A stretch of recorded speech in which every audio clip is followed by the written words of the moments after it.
Assalamualaikum warahmatullahi wabarakatuh. Apa kabar anak soleh dan soleha? Alhamdulillah hari ini kita bisa berjumpa kembali. Semoga semua baik-baik saja. Alhamdulillah Bu Hani hari ini akan menyampaikan pembelajaran IPAS di kelas kita ini. Namun, apakah kalian sudah ready? Ya, baiklah. Marilah kita membaca basmalah terlebih dahulu bersama-sama. Bismillahirrahmanirrahim. Baiklah, hari ini Bu Hani akan menyampaikan tentang sistem pencernaan manusia. Tahukah kamu, tubuh manusia memerlukan nutrisi untuk bertahan hidup. Makanan yang masuk ke dalam tubuh akan mengalami pencernaan. Pencernaan makanan. Pencernaan makanan adalah proses mengubah makanan dari ukuran besar menjadi ukuran kecil dan halus, serta memecah molekul makanan yang kompleks menjadi molekul sederhana. Adapun organ pencernaan manusia, yaitu salah satunya adalah mulut. Di dalam rongga mulut terdapat gigi, lidah, dan ludah. Gigi dan lidah berfungsi untuk menghancurkan makanan sehingga ukurannya cukup kecil. Gigi dan lidah merupakan proses pencernaan secara mekanis. Selain pencernaan makanan secara mekanis, di mulut juga terjadi pencernaan secara kimiawi. Pencernaan secara kimiawi dimungkinkan karena kelenjar air liur menghasilkan ludah yang mengandung air, lendir, dan enzim pitialin. Air dan lendir berguna untuk membantu proses menelan. Enzim pitialin mengubah karbohidrat menjadi gula. Selanjutnya ada gigi. Gigi dibagi menjadi 3 bagian. Yang pertama adalah gigi seri. Gigi seri berbentuk seperti kapak dan rata. Jumlahnya ada 8, yaitu 4 bawah dan 4 atas, berfungsi untuk memotong makanan. Dan yang kedua, gigi taring. Gigi taring berbentuk runcing dan sangat tajam. Jumlahnya 4, yaitu di rahang atas kanan dan kiri, berfungsi untuk merobek makanan. Dan yang ketiga, gigi geraham. Gigi geraham berbentuk rata dan kekar. Jumlahnya 8 pada bagian gigi anak-anak dan 20 pada gigi orang dewasa, berfungsi untuk mengunyah dan melumatkan makanan. Selanjutnya, lidah dan air ludah. Lidah lidah itu merupakan indera pengecap dalam pencernaan makanan. Lidah berfungsi untuk mengatur letak makanan supaya mudah dikunyah. 2. Air ludah. Air ludah dihasilkan oleh kelenjar ludah, berfungsi untuk memperlancar pencernaan rongga mulut.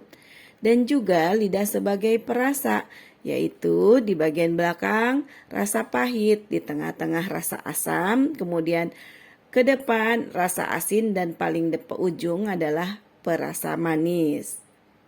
Selanjutnya, kerongkongan. Kerongkongan adalah saluran penghubung mulut dengan lambung. Pada saat menelan, kerongkongan melakukan gerak peristaltik, yaitu gerak meremas dan mendorong makanan masuk ke lambung. Di kerongkongan, makanan tidak mengalami pencernaan, tetapi hanya lewat saja. Kemudian ada lambung. Setelah melalui kerongkongan, makanan masuk ke lambung. Lambung terletak di bawah diafragma sebelah kiri di lambung. Makanan dicampur dengan getah lambung. Getah lambung terdiri atas enzim dan larutan asam lambung. Dengan bantuan enzim, makanan dicerna sehingga menjadi bubur. Adapun larutan asam berfungsi untuk membunuh kuman yang masuk bersama makanan. Selanjutnya, ada usus halus. Setelah dicerna di lambung, makanan masuk ke dalam usus halus. Usus halus merupakan tempat penyerapan sari-sari makanan. Usus halus menjadi 3 bagian, yaitu usus 12 jari, usus kosong, dan juga usus penyerap. Di dalam usus halus terdapat 2 proses pencernaan, yaitu kimiawi dan sari makanan.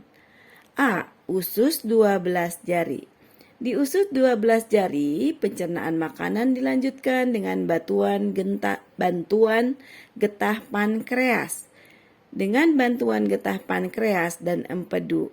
Getah empedu berguna untuk mencerna lemak. B. Usus kosong. Usus kosong terdapat di antara usus 12 jari dan usus penyerapan. Di dalam usus kosong terjadi pula proses pencernaan secara kimiawi. Dan selanjutnya C. Usus penyerapan.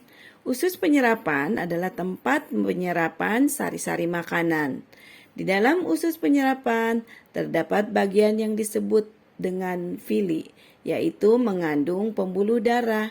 Inilah yang dapat menyerap sari-sari makanan.